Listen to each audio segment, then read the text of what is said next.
I'm going to try and keep up with the questions that we get as we get them. I'm going to try. We'll see how that goes. I'll probably get diverted into some rabbit hole, but but I will try and keep up with the questions. Okay. Nothing in particular to announce. I've produced a couple of videos over the last couple of days explaining my thoughts on the end of DV 2024 scheduling as I see it. I'm sure I'm going to get questions about that, but basically to just address that right at the beginning, I'm not expecting any large batches of 2NLs for DV 2024. It doesn't matter which embassy you ask me about. It doesn't matter what your case number is. You shouldn't be asking about transferring, moving your case to another embassy, because my general perspective is all of that is irrelevant because DV 2024 interviews are no longer going to be scheduled. Now, caveat to that, there will be a few cases that we will see scheduled, very, very small numbers, like 1, 2, 3, at a couple of embassies, not very many, but we see them every year. They're sometimes follow to join cases where the main applicant has adjusted status in the USA and then an appointment has to be set up at the local embassy. There's sometimes some of those cases, and there will be a few other reasons. But what I'm not expecting is for an embassy to get a batch of interviews. That was quite a surprise to me, I have to say. I was pretty confident that we would see at least Casablanca and possibly a couple of other embassies get some 2NLs by Friday, by the end of the week. It didn't happen though. And so since Monday is the 5th of August, we've really run out of time for them to do any large batches like that. So I'd now be very surprised if we did get any more large batches like that. Okay, so that being explained, I'm sure that's going to be a standard answer that I'm going to have to refer to, because people are going to ask me, where can I transfer? What's my chances of getting a 2NL now in this embassy? My case number is this, and I'm going to refer you all back to this beginning of the video here. Okay. What new of 2NL? That's it. There are no more 2NLs. Happy Sunday to you and too, Delphine. No, there are no 2NLs now. I've just explained why. 2025 AS 10,500. What are the chances from Nepal? Probably pretty good, but I can't be certain because I don't know how many selectees there are for any of the countries in 2025. We will have that information, I believe, in the next visa bulletin, which will be published in the next week or so, maybe 2 weeks at the most, but I think it's probably going to be published this coming week. And in that visa bulletin, we have numbers of selectees per country, including Nepal, and that will give us a bit of an idea, but it won't be a certainty at that point. We'll have a better idea, okay? Charlotte, welcome to you from the UK. Is it worth applying now? No, you can't apply now, Charlotte. You have to wait until the entry period. For God's sake, don't enter in any other website other than the official entry website, dvprogram.state.gov. There are some other websites that you can enter during the rest of the year, and they're all scammers. They're all scumbags, frankly. They charge you money for something that is free to enter, and they make it seem complicated, and they make it seem like they can give you a better chance of winning because they're the professionals, and none of that is true. You've got the same chance of winning if you enter the totally free site as anyone else. In fact, you've got a better chance, and you're less likely to be blackmailed by the agent that has your details, right? So wait until October. It'll open in October. It hasn't officially been announced yet, but it will be. And the entry period will start in early October and end in early November. Okay, good luck. I'm assuming, by the way, that the UK will still be eligible. I'm assuming it will be. I'm not 100% sure, but we'll see when the instructions are released. From Freetown, AF30K is the embassy. Oh, I don't know what that means. Please, can high blood pressure affect my visa? Oh, this sort of thing. I saw someone the other day. What was that thing? It was not the classic one leg shorter than the other. It was another completely dopey thing. It's like I think it was ingrowing toenails. I've got ingrowing toenails. Some ridiculous thing. What you have to understand is that the American immigration system is concerned only about diseases that can affect other people. They're not interested in your particular ailments. They're not interested in your high blood pressure, or if you've got one leg shorter than the other, or if you've got ingrowing toenails, because none of those things affect anyone else. They are your problem, no one else's, right? Whereas if you come here with tuberculosis, for example, that could affect other people. That could be a disease that could spread in the USA. And so there are 4 diseases of public health significance. And if you go to my blog, you'll see all 4 of them listed out. There's only 4, and it's not bloody high blood pressure. There are probably more Americans with high blood pressure than any other country in the world. So, welcome to the USA. Do you have a video explaining about opening the DS260? I don't have a video about that because I do have a blog article about it, but it's extremely simple. You simply email KCC and you give them 3 bits of information. You give them your full name, the full case number, including the leading zeros, right? So it's 2025 AF, for example, 0000123455. The full number, right? You have to give them that. If you leave off those leading zeros, they will tell you they don't know what your number means. They're just very sort of blank about it. So your full name, the full case number, and your date of birth in month, date, year, order, right? Because that's the American format for the date of birth or for dates in the USA. Okay, that's it. And then you just write one line, says, would you please unlock my my DS260 so that I can make a correction to my address or whatever you're changing. Okay, it's as simple as that. Can we say it's over for 86K Algeria? 100% we can say it's over, yeah. What about the new schedule, new appointment for RID? No, I've already said there are no new schedules. How fast can I expect my SSN shipped to me? I'm traveling next week, 2024 EU. Good question. The SSN, by the way, is far more important for you to receive than the green card. People get very worked up about, oh, the green card's taking a long time to be sent to me. Oh, it's taking 3 months and it's taking 4 months. None of that matters. The green card won't stop you from doing anything. The SSN is actually more important. When you enter the country, that packet that you it starts the process to apply for your green card and for the SSN, as long as you chose that option in the DS260. There was an option in the DS260 that says something like, do you want the Department of State to apply for your SSN for you? Something along those lines. That's not the right wording, but something like that. And if you selected yes to that, then they will start that process for you. And normally you receive the SSN within about 2 weeks to 3 weeks at the address, the American address that you gave in your DS260, all right? Now, in some cases, that process goes wrong. So if you haven't received it by the 3rd week, then you go to the SSA office, the Social Security Administration, and you'll have to apply there. And that's a pain in the ass because they are awful.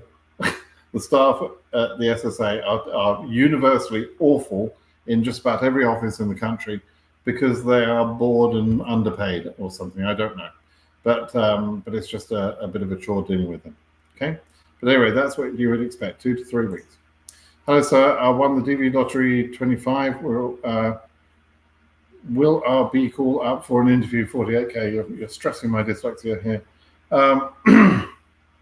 48K. 48K where?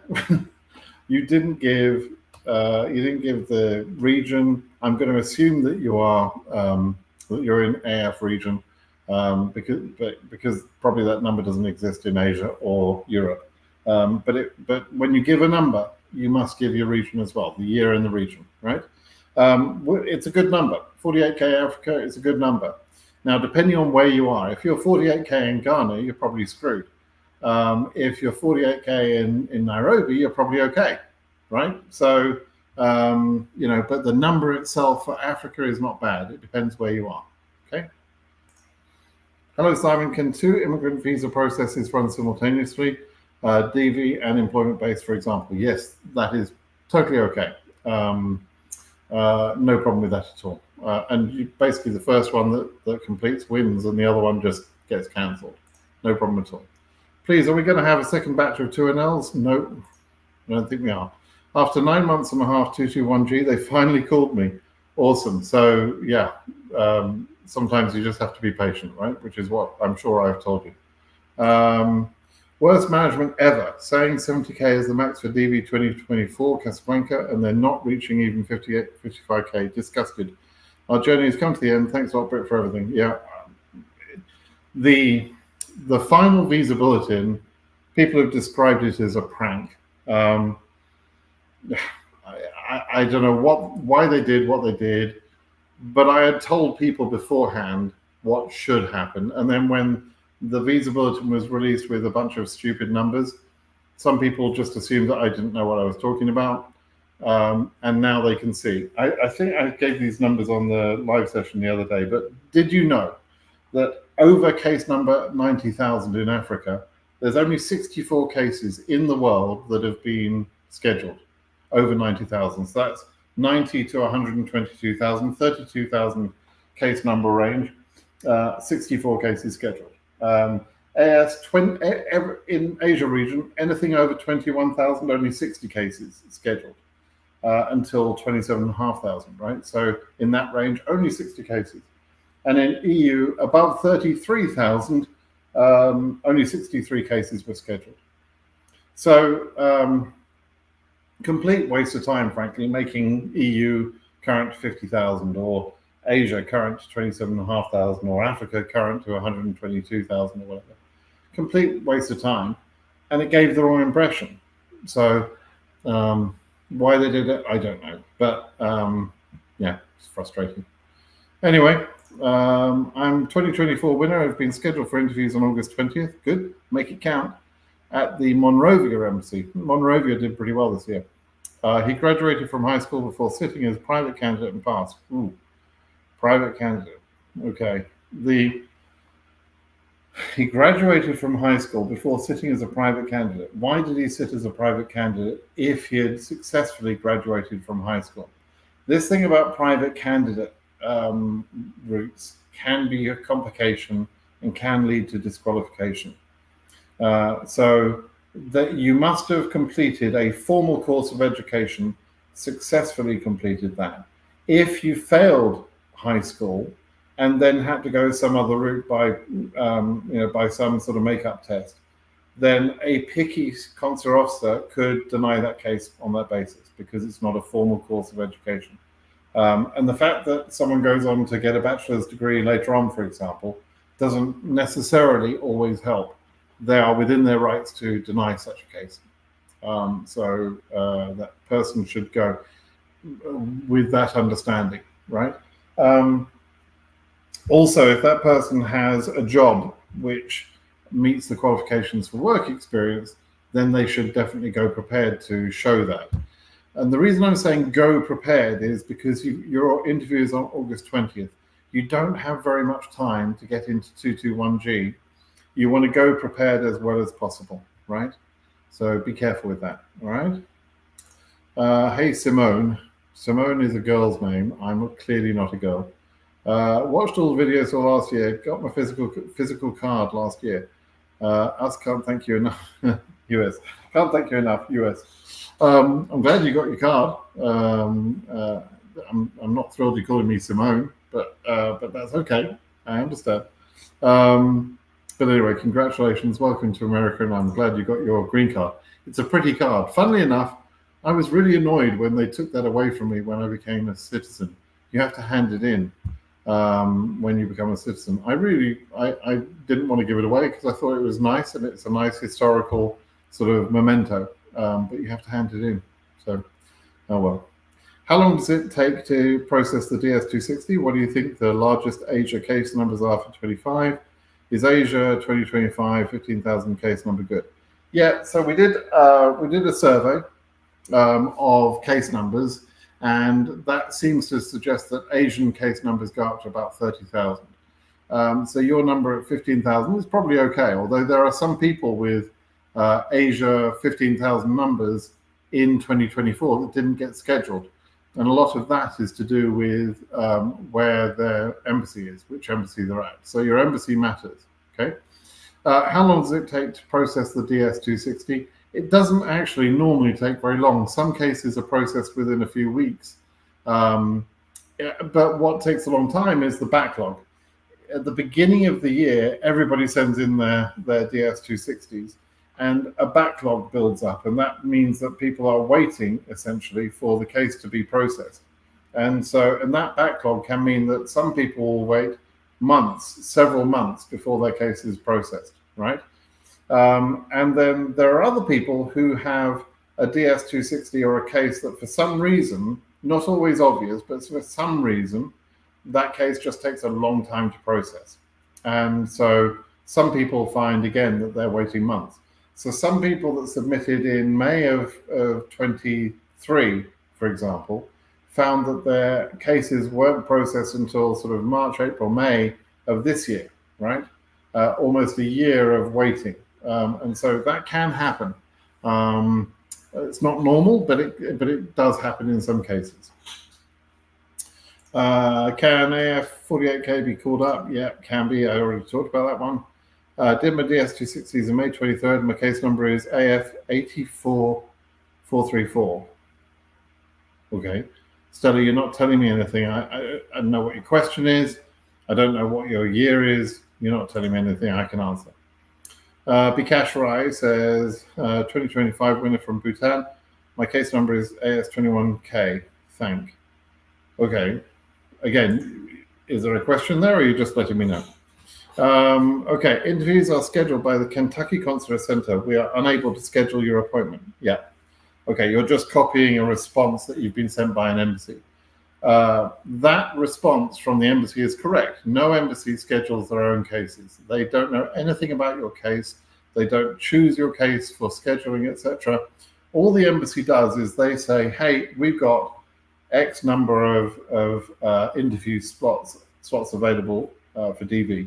25 cases, we'll take 25 cases, 50 cases, 100 cases, whatever it might be. And then KCC pick the cases that they're going to send for interview. And the way they pick them is according to a queue of people in AV status, all right? And I've produced a video a few months ago that explains exactly how cases get into that AV status. And generally speaking, I'd say KCC does a pretty good job of sticking to that queue order. And we've got some examples just recently of cases that were in that order absolutely, even to the detriment of local candidates. For example, the last interviews in Frankfurt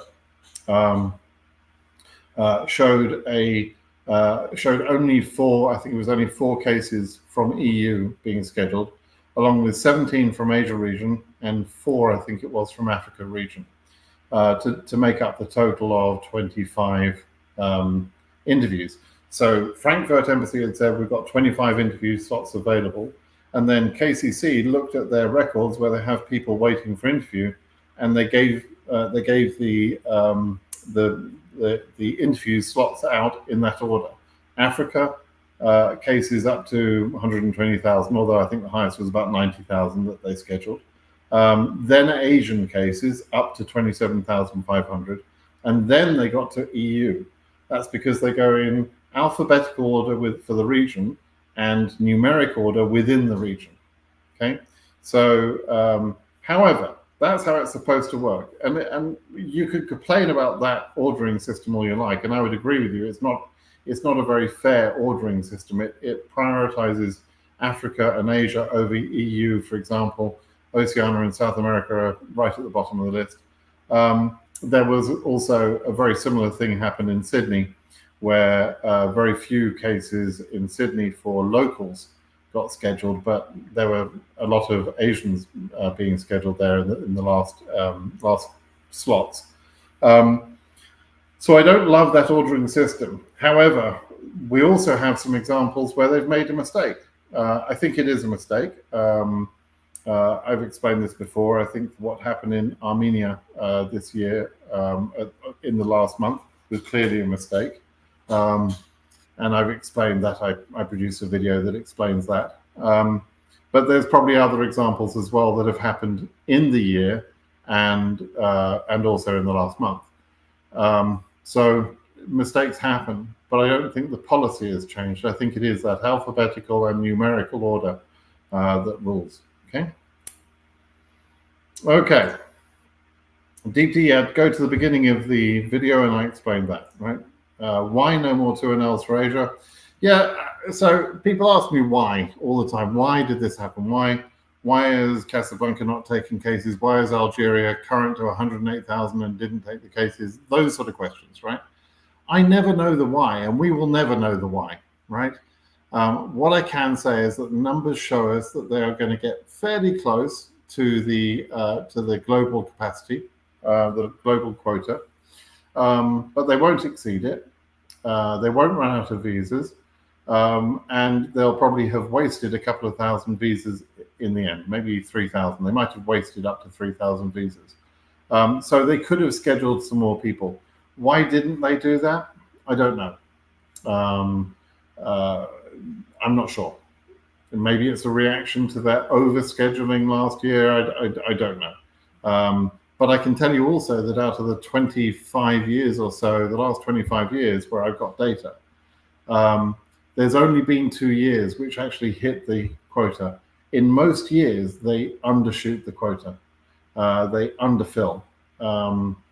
And, you know, I always assumed actually that underfilling was being done to make sure that they didn't overfill. And then in DV 2022 and DV 2023, they just lost the plot.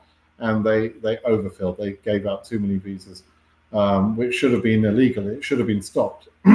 But I'm glad that it wasn't. You know, but it was a bit bizarre, right?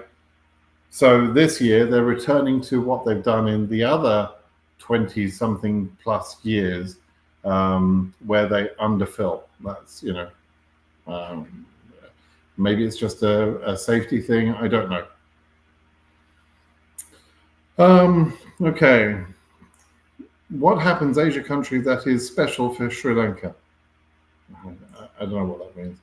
2024 AS 14.5K. Any chance of that? Yeah. Go to the beginning of the video where I explained what will happen. How can I change my interview from Nairobi to Dubai? I'm in Dubai working. Okay, so I'm assuming you're a DV 2025 case. If you're in Dubai working, you contact KCC and you unlock your DS260. You ask them to unlock your DS260 and you update your address. Based on that, they will then pick Dubai as your location. But I have to say, Nairobi is one of the safest embassies, one of the best performing embassies. So you would be moving into a lesser performing embassy. Don't know if you want to do that, but that's your choice. Okay. Good. Well done, Charlotte. Only use the official site. In following visa bulletin, is it important to look on selectees per country or per region? The per country numbers are interesting, but there's no cap or quota or anything else for each individual country, right? There is a legal cap that is 7% of the, no single country can take more than 7% of the overall number of visas based on issuances, right? That's the only cap that's in place. Other than that, there is not a quota given. So it's not like when you see France having, I don't know, 200 selectees, that someone has decided they should only have 200 selectees. It's not like that at all. What's happened is the process runs by region, and all the entries within a region go in a big pot, if you like, and they're selected.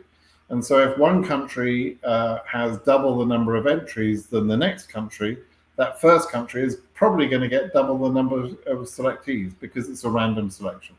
And that's how randomness works, right? If they're, you know, if you think about that.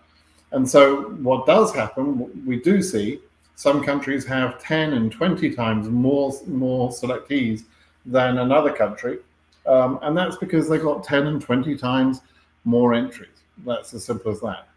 So we look at the on the visa bulletin, we see the numbers by country, but the first thing I do is I add up the per region numbers, because that's actually what's more important. How many selectees do we have in each region? That's what's more important, not the country numbers. But it's nice to see the country numbers. Tech Pirate 24 sucks. 2-0 not on site. No, back to work. Man, I'm sorry. I remember you've been coming on my videos for the whole year, I'd imagine. So I'm sorry it didn't work out for you. Really, really sucks. Overdue 2025 AF 3720 in Lomé.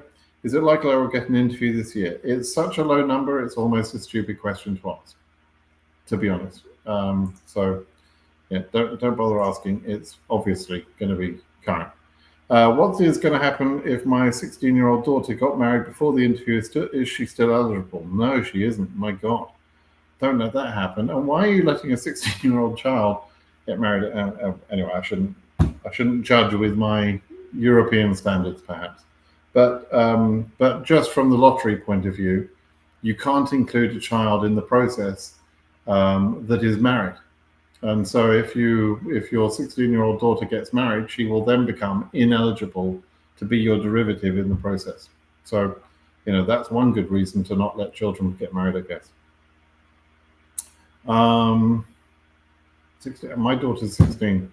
She's not ready for marriage, I can promise you that. Amazing. Piers Faco, my case has been 221G since March in the UK. How do I have a chance? Do I have a chance of getting my visas? My passport is still with it. Yes, you always have a chance. For 221G in particular, there are cases. March is quite a long time. You've already waited quite a long time, but there are a full 2 months left before time runs out, right?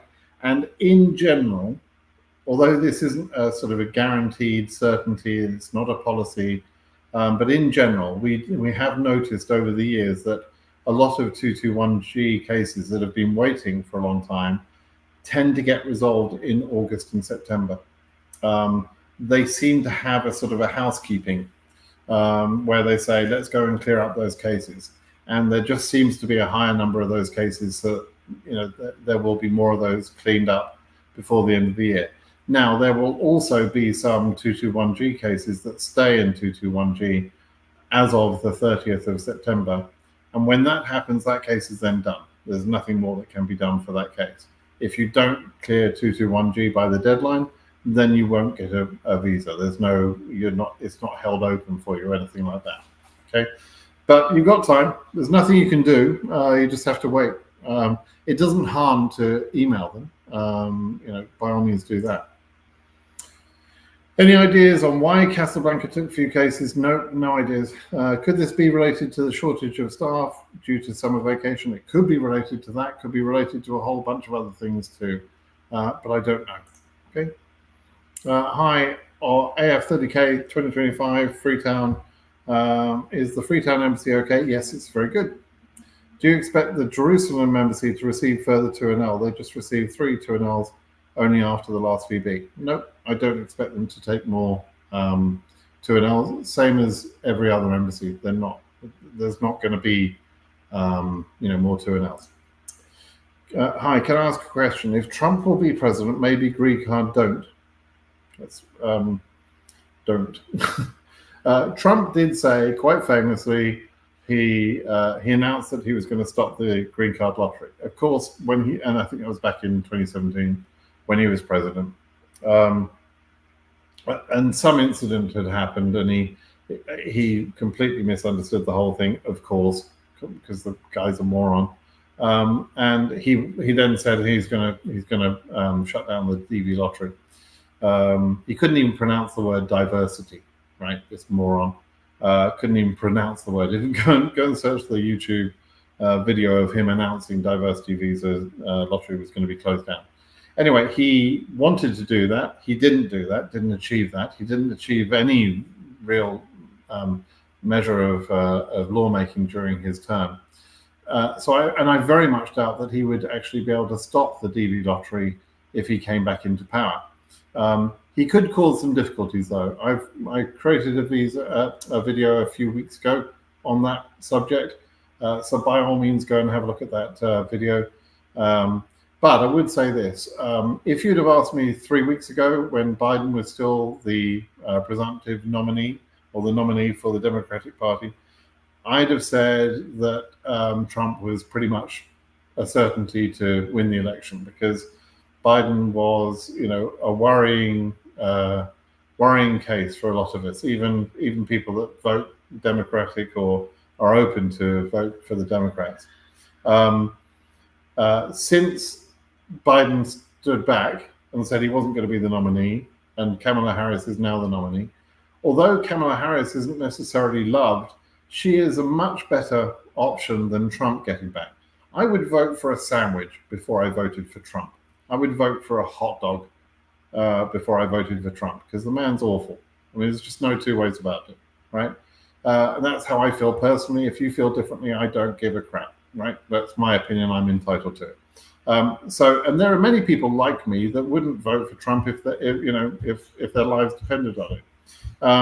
And I'm somewhere in the middle of the two parties. So I'm not a Democrat. I'm not a Republican. I'm what they label here as an independent.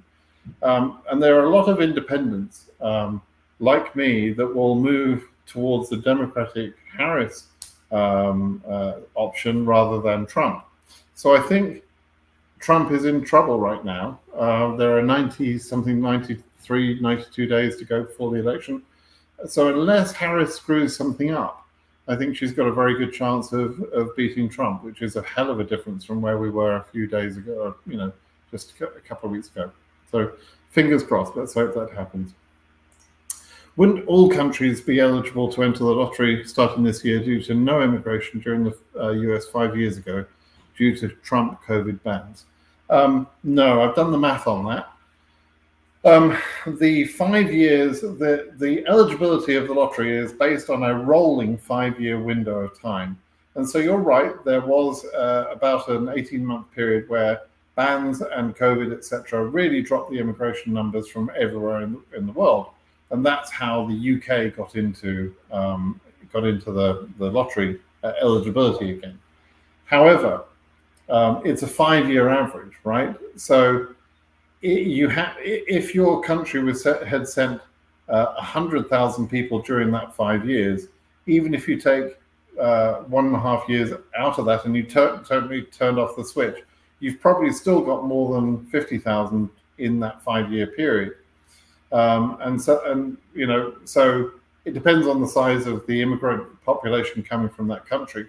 What happened with the UK was that their number that they had sent over that 5-year period had been rolling along at about 55 to 60,000, I think it was, around about 10,000 annually, a little bit more than 10,000 annually. And so by taking that 1 to 1.5 years out of the budget, it was enough to take their number below the 50,000 number, that is 50,000 people emigrating through other classes, not through DV lottery, through other classes during a 5-year window. But it's a rolling window, right? So that rolling window is now affected, and that's why I've said the UK will probably stay eligible for another couple of years before that tide reverses a little bit. So it's right on the cusp. But yeah, thanks for the question. I'm glad you're thinking about it. But yeah, it's a 5-year window you take into account. Oh, look, I'm doing Trump thing. It's the best ever. It's the best ever. What? It's a Trump impression. Oh my god, terrible one. But nobody knows this more than me. Oh dear. We have hope for more 2NLs for 2024 Asian country. No, we don't. Sorry to be so blunt, and I shouldn't be so blunt actually, because technically we have not ended the time period when 2NLs can be sent.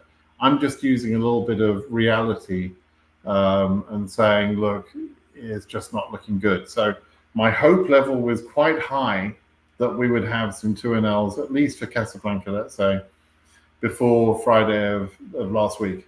And, so my hope level was up here. As soon as we hit the end of day Friday, my hope level dropped off a cliff.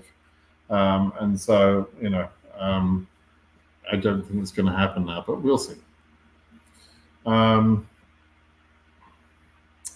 Let's see, I'm just going down. Can Nepal get further to an hour? If so, how much? No, I don't think so anymore. I did think so. I did think Nepal would get some more, but no, I don't think so now. How many will they go to Ethiopia? They've already reached 26.5K. And will they send them? There won't be any more scheduled, though, in Ethiopia. The number that we've got, which is 26,321, I think it is the highest case number that they'll schedule. That's it. That's the limit. DV 2025 case number 84K from Sudan. It's kind of high number, and you're from Sudan, so you've got a little bit of a risk. Any suggestions about embassies choosing? Nairobi would probably be a best bet if you had a chance, but you have to move there, right? It's not just based on your choice. You can't just say, hey, I want to find the best embassy, I want to be allocated there. It's not how it works. You have to actually move there, or be physically present there at least. Okay. Anyway, good luck.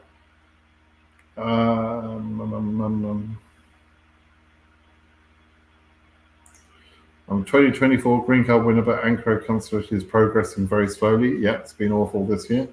Case number 9,000, but it seems like turn will not come. Yeah, it won't come. Can we contact USCIS? Why would you contact USCIS? The embassies abroad are controlled by the Department of State, not USCIS. If you were in the USA, you could adjust status through USCIS. But you don't go to USCIS to complain about an embassy, for example. And don't forget, none of us, DV selectees, are not given a right to a green card. There is no right inferred by selection. When you're selected, you get a letter, and in that letter it says that your selection is not a guarantee of a green card. You're not guaranteed a green card. You're not guaranteed a visa interview, even. Immigration is a privilege, not a right. And so you can't complain about the embassy, even when they do such a crappy job as Ankara did this year, which is sad, but that's the way it is. And we have tried. We've tried to complain directly about and to individual embassies, but they just don't. There's no way you can force them to do stuff they don't want to do. Okay, 2025 AF34X, haven't filled in my DS260, we'll fill it in September. Will it affect my scheduling for the interview? Probably. It could start to delay it if you don't do it till September. Why are you not filling it in until September? Are you waiting for your passport or kids' passports or some things? If so, don't wait. There's no need for you to wait for that. You don't have to have a passport or a kid's passport in order to fill in the DS260. On the DS260, there's an option to choose another identity, another national ID card or something. And for the kids, you can just use your passport number for their DS260. So no need to wait. But, it might cause you a bit of delay if you do wait till September.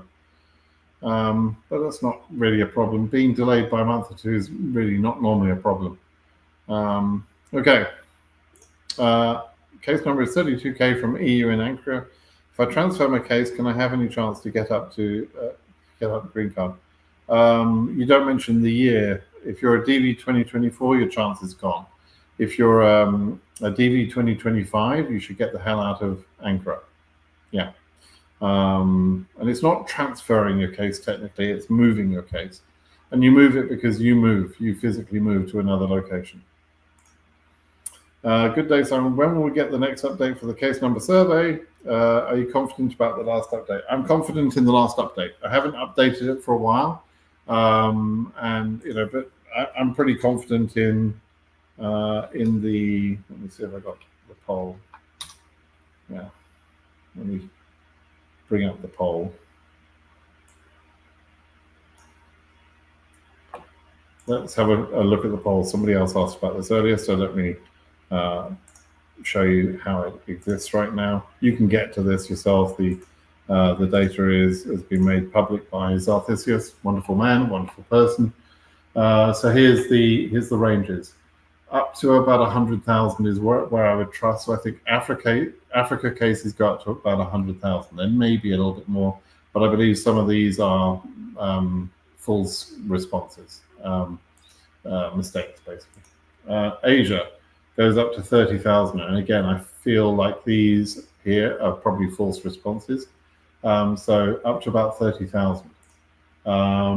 EU. EU goes up to, come on, refresh. Come on, Zeth. There you go. EU goes up to about 40,000. Again, I feel these are outliers.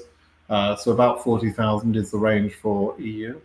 By the way, we've had 1,529 responses. EU has 389. That's enough responses for me to feel that this is trustworthy data as a whole. 1,500 responses, pretty good. And I'm very grateful that people have done this. I'm very happy that they did, because this will give us more information earlier than we've ever had it before. We haven't had such a good representation of the case numbers prior to having the selectee numbers. So this is going to be really useful. Oceano, that goes up to about 3,700. I'm very comfortable that is a true max. Probably 3,800 is a max. And South America, I'm not very comfortable with this one because I've only had 30 responses. For some reason, even though I've got family there in Argentina, even though I love, my wife is from Spain, I'm very happy with the Spanish culture, but for some reason I don't get a lot of responses from South America. I'm not quite sure what this data is telling us, but probably 4,000 is probably the range, just based on previous years and looking at the other regions, how the numbers are slightly lower this year in terms of the case numbers, the selectee numbers. I'm not saying that the selectee numbers overall are lower. We'll know that in a couple of weeks' time. Okay, so that's the current state of play on that. Okay.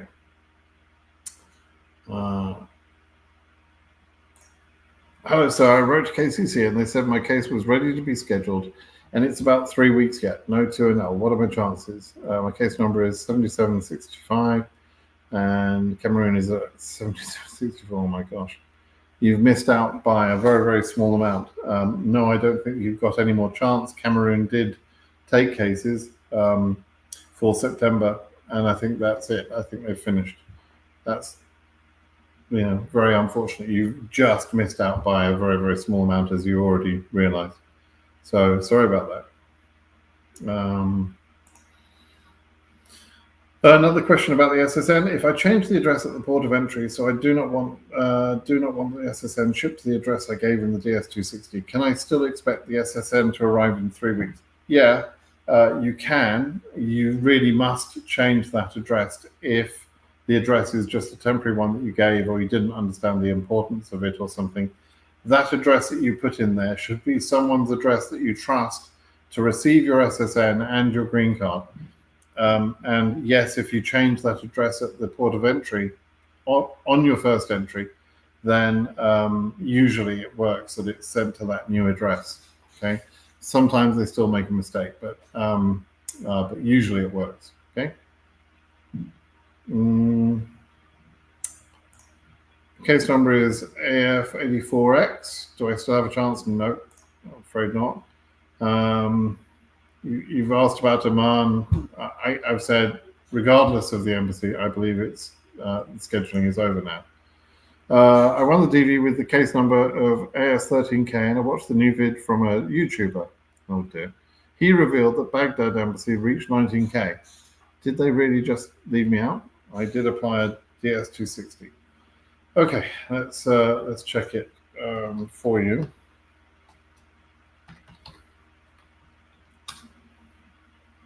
Move that across. I'll find Baghdad. My heart always sinks when I read the words. This YouTuber said this, because many of the YouTubers out there really don't know what the hell they're talking about. But anyway, yeah, so let me show you the data here. We'll just look at Asia region just to make it clearer. Yeah, they've scheduled cases in the 19 to 20 range. Why your case was missed out, I don't know. I don't know whether you were moved to Baghdad or whether you were late in being processed, or I don't know. But they did take cases they took 43 cases on July 24th. And so if your number wasn't in that range, or if you didn't get the 2NL, then there's some reason why you were skipped. Probably you were assigned to some other embassy or something. They must have thought you were supposed to be being interviewed somewhere else. I don't know why. You could ask KCC. In cases like that, it is definitely worth an email to KCC because they may just say, oh yeah, we missed your case. Sorry about that. We'll set it up now. It happens sometimes. I'm not saying there's much chance of that, but certainly you could try. Okay, good luck.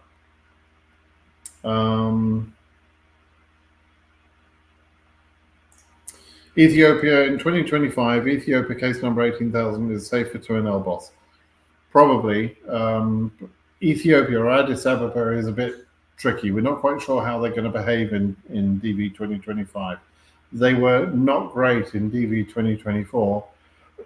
They might get better, they might get worse, I don't know. So you'll have to wait and see. But your number would have got an interview in DV 2024. So,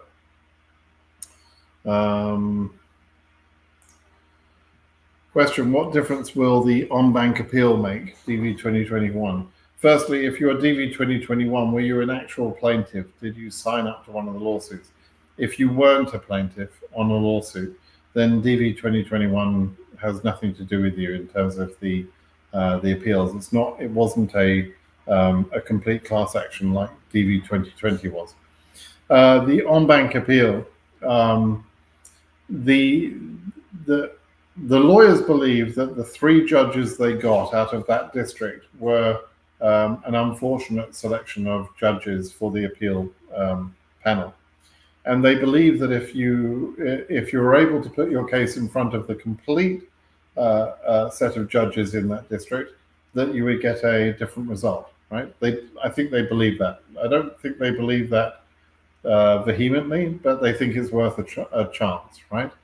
And so they are trying to get an on-bank appeal, I believe.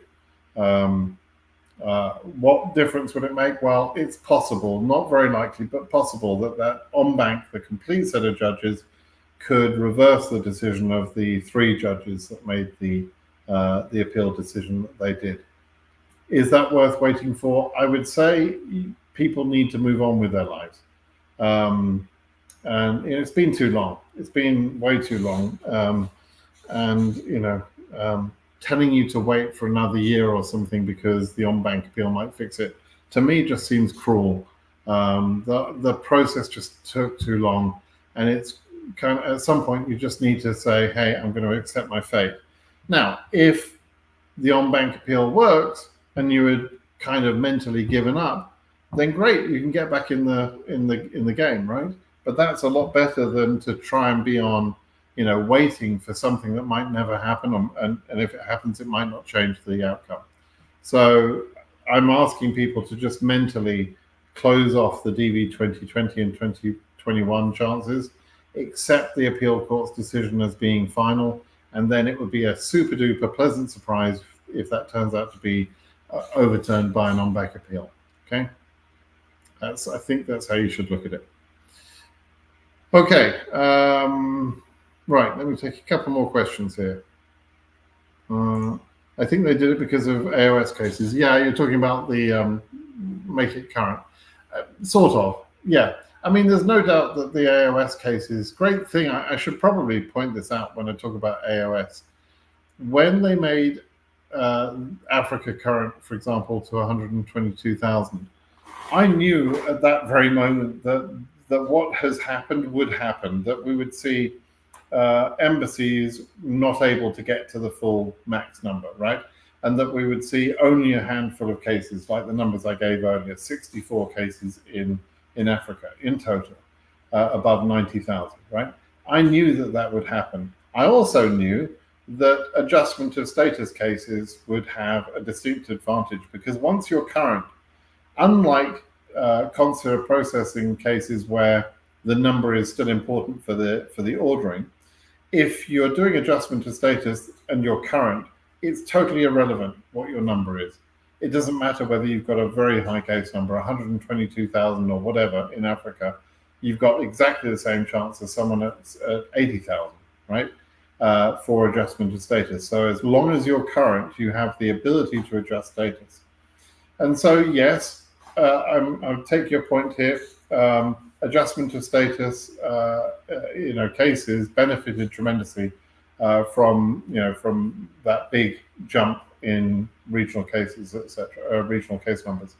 But is that benefit for a few people, a handful of people, maybe 30 cases or something? Is that benefit really worth confusing the whole of the world?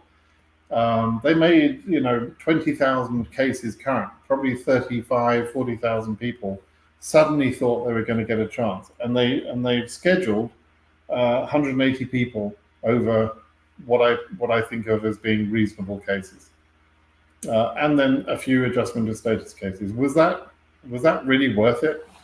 I don't think they did it because of AOS, is what I'm saying, because that would be very hard to justify. But it does benefit the AOS cases. Okay.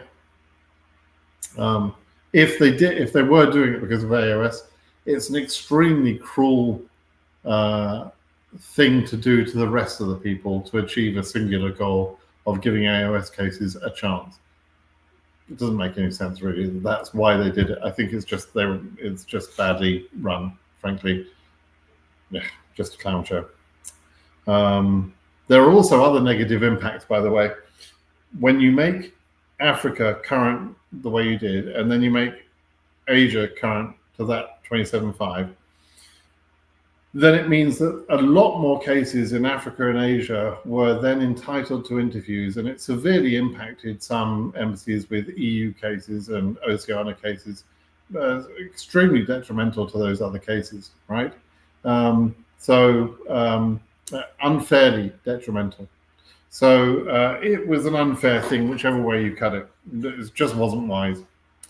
And they only had to watch my videos to know what numbers they had to, they should go to, because I was right. It was spot on. My numbers back in January were absolutely brilliant. I knew in January what numbers they should go to, and they've turned out to be accurate from there.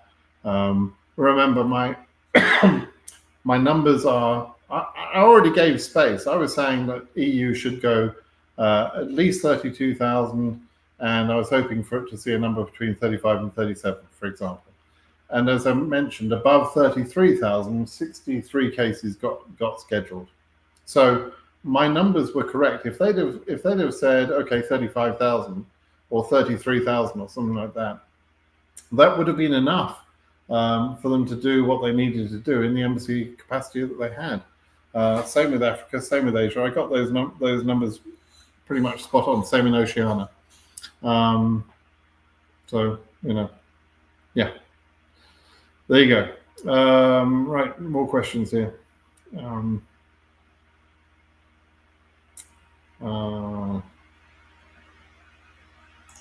Monrovia, 44K and DV 2025. Is that a good number? Yeah, it's pretty good. Any chance for 2024 in Sri Lanka? Nope. Don't have a question. Roberto doesn't have a question. I just want to say thank you for all that you do for DV lottery winners. That's kind of you. Thank you. Your channel, your pro bono work, and your knowledge are so precious to us. Very kind words. Thank you, Roberto. That's very nice of you to say. Nina Hustle says, thanks for caring, Simon. You're welcome. I'm a winner of 2024 AF with case number of 95K. Any chance to be scheduled at Monrovia? No, I'm afraid not. It's over. And no. 95K was way too much, always was. Hi, Simon. Do you think CEOs use the poverty guidelines as a benchmark to assess if you have sufficient funds in your bank account? I'm referring to applicant's bank statement, unrelated to the I-134. It's an interesting question. I had a couple of cases historically, not this year, but from previous years, I had one case where a CEO had done pretty much exactly what you said, but he came up with a ridiculous number. He said, okay, if you're going to prove finances, you need to show me that you've got $125,000 in your bank account. And, he said that to some applicant. That's a ridiculous number to insist on, right? And there's no justification for them to do that. It doesn't say in the rules or the guidance, the FAM guidance for COs, that they are to take, the federal poverty guidelines as a benchmark for assessing someone's personal savings, right? They are entitled to use some discretion. And so part of that discretion will say, okay, where are you planning to move to? If somebody says, I'm moving to San Francisco Bay Area and I've got $5,000 in my bank and I've got a family of husband, wife, and 2 kids, that $5,000 is going to go in a heartbeat, right? That's not going to make a damn difference. That's not going to get you the air tickets, let alone, set you up with a home to live in and, transport and everything else. And so that situation is clearly a problem. However, it wouldn't also make sense to say it's got to match the federal poverty guidelines for a family of 4. That would probably, indicate something around about 30,000, which would probably be too high. Although I have to say, 30,000 isn't a lot of money in the area that I live in, right? So, that number would go quickly. So it's a bit conditional. It depends on the case, right? If somebody has, let's say, $10,000 in the bank account, maybe $20,000 for a family or something, if they have that amount of money and they have reasonably good job prospects, then that's going to be approved, right? If, on the other hand, somebody has never held a good job and has got, a family of 4 and has got $12,000, that's a risk, and that sort of person should come with an I-134, right? Particularly based on where they're going, right? Where they think they're going to live in the USA. So it's not exactly related to the FPG, Federal Poverty Guidelines, but it's sort of a common sense thing, or a sort of, it's up to the CO's discretion. But they are aware of what it costs to live in America. So when you say, yeah, I'm going to live in Alabama, why would you do that? But if you said that, then yes, you could live on peanuts in Alabama, and monkeys eat peanuts, so it makes a lot of sense. But if you say you're coming to the San Francisco Bay Area and you've got peanuts and you've got no money in your bank account, then you're in trouble, and you will likely become dependent on public assistance, which is what they're trying to avoid. Okay.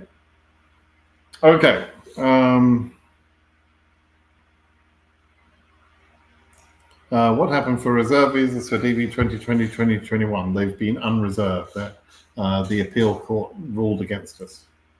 That's what happened.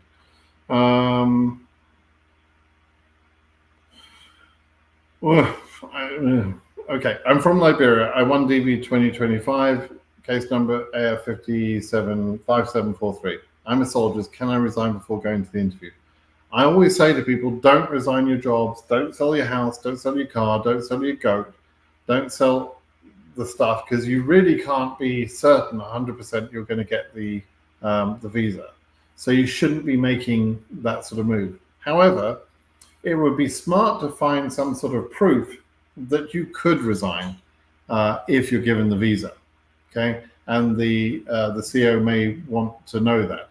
If you're locked into some sort of obligation where you've got to serve 2, 3, 5 years or whatever for the military in your country, and you're not going to be allowed to leave, they won't give you a passport, for example, then yeah, that's a problem. So you need to show that you can resign. That would be all you'd need to do. But don't actually resign. Okay, don't do anything that definitive. You're not guaranteed your visa until it's in your hand, right? So don't do that. All right. Okay. Let's see if we can find 1 or 2 more questions. My wife won the lottery, but due to being Turkish nationals, we have pretty much no chance of getting into EU 26. We're trying to switch embassies. Yeah, absolutely. Switch embassies, and your chance will go from almost zero, probably, to having a real chance. It's not a bad number, EU 26,000, right? Do you think 2024 scheduling is pretty much over? It's not going to get to 27,500. It was never going to get to 27,500. So, okay. Let me just show you something. Actually, since I'm showing the screen anyway, don't know why I left the screen on. Let me just show you something here. If we look at this chart, let me make that chart a little bit bigger for a start. Toggle menu. Zarthisius will be proud of me for toggling the menu. Okay, what I was saying earlier is the number of cases scheduled above certain numbers in each region is staggering. It's like, there's almost nothing there. This chart kind of makes it clear what I'm talking about.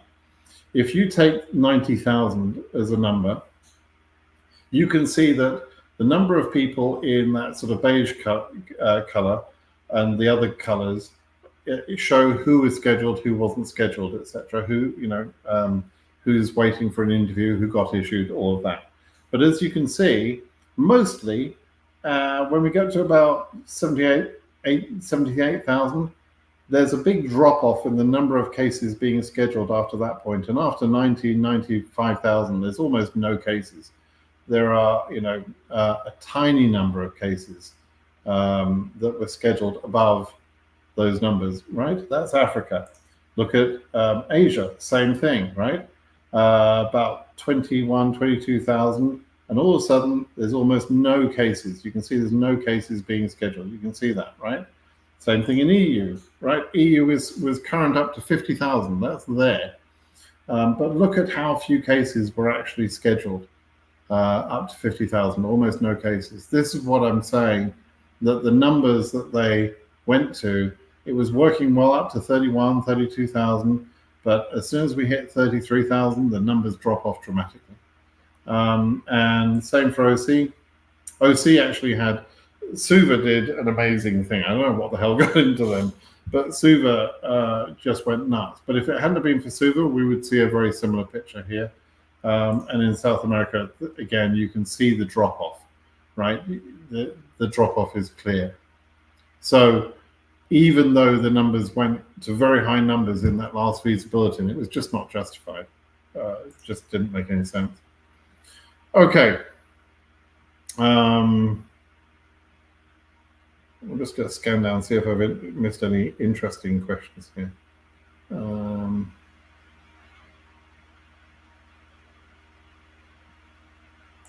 Oh, okay. Well, this is a good question. This will set us up for a couple of weeks' time, right? What number of selectees would you consider low or high for EU region? Let me just get a spreadsheet open here, which is, let's see.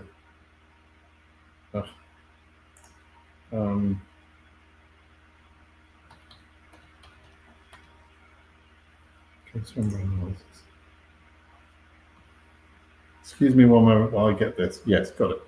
Okay, let me show you a spreadsheet here, which I compiled last year. I'll be doing a similar sort of spreadsheet for this year when I've got the data. Okay, right, this is the spreadsheet I want to show you. In this spreadsheet, I used this spreadsheet to try and work out some ranges for DV 2024. And in there, I had DV23 selectees and DV24 selectees. And I showed the percentage increase. DV24 had an increase across the board. It had 77% more selectees in Oceania than in DV 2023. And DV 2023 was already too many people, right? So it was bloody obvious to me from the very beginning that we were not going to see everybody in Oceania being made happy, right? So just back to your question here, for EU, in DV 2023, there were 40,000 selectees and 50,000 in DV 2024. Ideally, I'd like to see that number below 40,000. So if we see in a couple of weeks' time the selectee numbers and they're above 40,000, that will be, a little bit of a disappointment. So I would rather see numbers no more than DV 2023, probably less than that. So I'd like to see something about 45,000 in Africa. I'd like to see about 20,000 in Asia, about 35,000 in EU, no more than 2,500, probably 2,000 in Oceania would be nice, and less than 3,000 in South America. That would give us an overall probably around about 105, 110,000, and that would be better.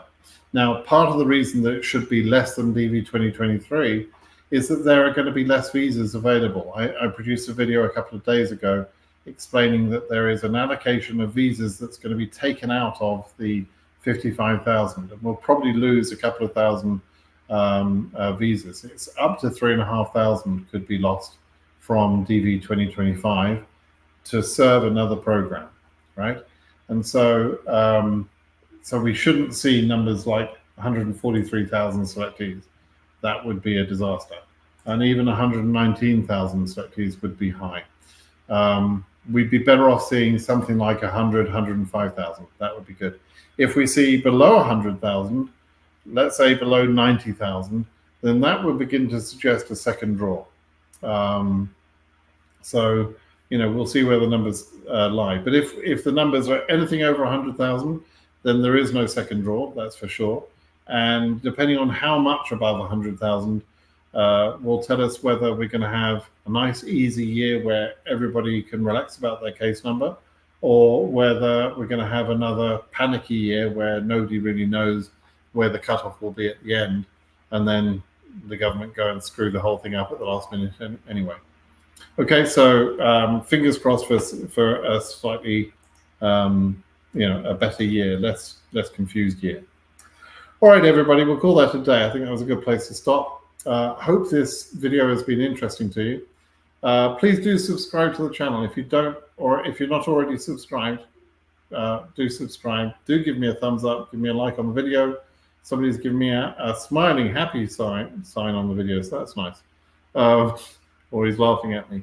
But anyway, thanks for your interactions today. Really appreciate it. Thanks, everyone. Bye-bye.